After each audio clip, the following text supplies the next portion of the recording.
Good morning. आज मैं आपको पढ़ाने जा रही हूँ कक्षा 10 की क्षितिज पुस्तक का पाठ संख्या 13 अमर शहीद, जिस पाठ के लेखक हैं लक्ष्मी नारायण रंगा।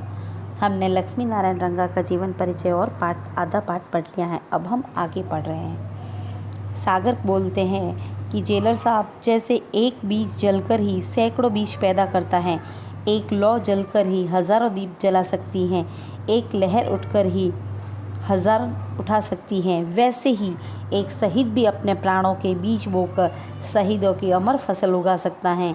मेरे प्राणों की आहुति चाहे पूर्णाहुति न बने, पर यज्ञ को प्रज्वलित तो रखेगी ही मेरे प्राणों का दीप। यहाँ तक हमने पढ़ लिया था। अब देखिए जेलर साहब क्या कह रहे हैं।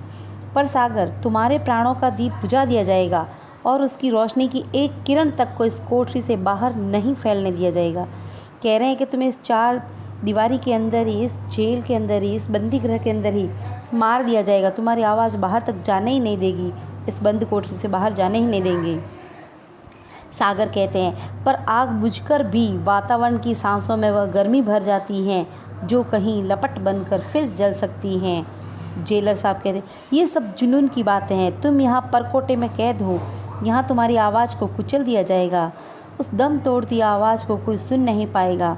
तुम्हारे सपनों की दुनिया इसी काल कोठरी में दफन हो जाएगी। सागर हंसकर, आवाज़ कभी मरती नहीं जेलर साहब। मेरी आवाज़ का यदि गला घोंटा गया तो वह जनता की आवाज़ बन जाएगी, और जनता की आवाज़ कभी दब नहीं सकती, कभी मर नहीं सकती।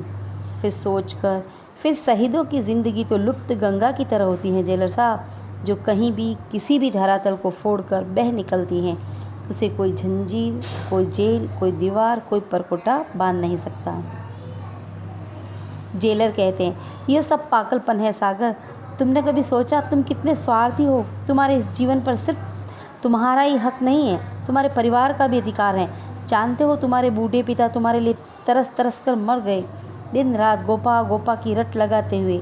तुम्हें पुकारते पुकारते तुम्हारी बूढ़ी माँ के प्राण पखेरु न जाने कब उड़ जाएं।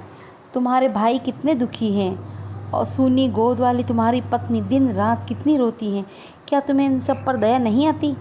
सागर, जेलर साहब, मैं एक आंख से इन्हें देखता हूँ तो दूसरी आंख से देश की दुखी जनता को देखता हूँ। एक कान से इनकी पुकारें सुनता हूँ, इनके यानी परिवार की। जेलर साहब, मातृभूमि मेरी माँ की माँ है, देश मेरे पिता का पिता है, मेरे देशवासी मेरे परिजनों से बढ़कर हैं। यदि मेरे घर वालों के दुख आंसू भारत माता के होठों पर सुख स्वतंत्रता की मुस्कान रचा सकें, तो मैं अपने परिवार की हर कराह यानी हर तड़फ, हर आंसू सहने को तैयार हूँ। देखो, मेरी बात मानो, व्यर्थ प्राण गंवाने से कोई फ़ायदा नहीं। महारावल जवाहर सिंह कोई पराये नहीं, अपने ही अन्नदाता हैं। उनको पिता समझकर माफ़ी मांग लो। सागर चिल्ला कर कहते, नहीं, कभी नहीं। उस खूनी दरिंदे से माफ़ी, जिसने जैसलमेर की सारी जनता के भविष्य को अंधेरे से ढक रखा है, जिसने कानून और अदालत को काली कठपुतली बना रखा है, जो चोर, डाकू और खूनियों के बलबूते पर राज्य चला रहा है, उससे माफ़ी? धत, कभी नहीं। जेलर, तो वे तुझे मार डालेंगे। उनका कानून, उनका दंड तेरे इस घमंड को चूर चूर कर देगा। तुम्हारे फिर करके रुक जाते हैं। सागर कहते हैं, कानून और दंड के काले हाथ फूल को डाली से नोच कर मसल सकते हैं जेलर साहब, पर उसकी महक नष्ट नहीं कर सकते। महक तो हवाओं की धरोहर होती हैं, जो फैले बिना नहीं रहती।